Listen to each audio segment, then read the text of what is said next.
Today we're going to talk about how to get rid of limitations for good. I once heard a speech by Simon Sinek in which he shared that he had run a 5K in Central Park in New York, and when he came to the finish line, there was a kiosk with free bagels. So he goes to his friend, "Look, buddy, free bagels." And the friend goes like, "Look at the line. There's a long line to get that." And Simon Sinek is like, "Free bagels?" And he's like, "No, but look at the line. It's too much weight." And he was like, "Oh, come on, free bagels. How do you not want those?" And he said, "What kind of person are you? The person that focuses on what you want, free bagel, or the person that focuses on what prevents you from getting what you want, the long line?" We may think we're the people that focus on what we want, but all too often we're only looking at the limitation that's preventing us from getting it. So today, I am going to teach you how to focus on what you want and not let the thing preventing you from it become the focus. The first thing you need to know is that your thoughts create feelings. Your thoughts, when you think something, you are telling your subconscious mind how to feel. The subconscious mind is in charge of creating those emotions. So your thoughts create feelings. Your feelings create actions. So if you feel a certain way, you're most likely or more prone to act a certain way.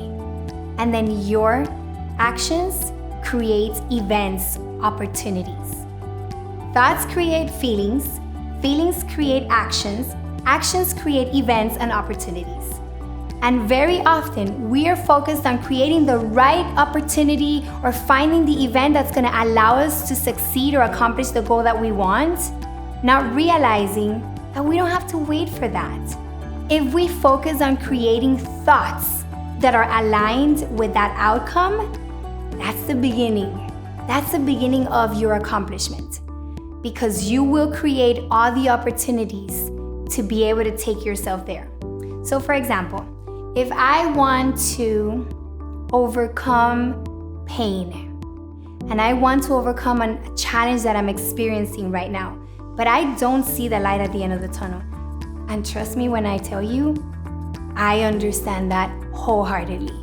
When I lost my daughter, I could not see the light at the end of the tunnel. I couldn't imagine myself smiling again. And I remember thinking at some point, I want to be happy again. I will be happy again. I will be the kind of parent that loses a child and finds joy again, because I will honor her through service, gratitude, and by continuing her legacy. I will keep her memory alive, and I will not feel like a grieving mom. I thought that at some point, but I didn't know how I was going to do that. There was a long line to get there. It was impossible, it seemed. But my thought created feelings of hope. And that hope allowed me to persevere, to smile here and there, to have okay days, to cry less than an hour a day. And slowly but surely, I created feelings of joy when I thought about my daughter. And there were times that I would think about her or see a sign that reminded me of her, like rainbows, or listen to a wind chime and think it was her, like talking to me, and I would smile instead of cry. So my thoughts, my wholehearted desire to be happy, created feelings of joy. They didn't come overnight, and they were less times than I wanted them to be, but today, I am the happiest woman on earth. And I do have moments in which I cry and I feel and I'm sad. But for the most part, I am full of joy. My thoughts created feelings of joy. My feelings created actions. So I got out of bed when I wanted to remain there. I stopped crying and got it back together when I wanted to show up for my family and appreciate and be there for my other children and my husband. I acted in ways that allowed me to stand up from the hole that I was in, to get out. And those actions led into opportunities.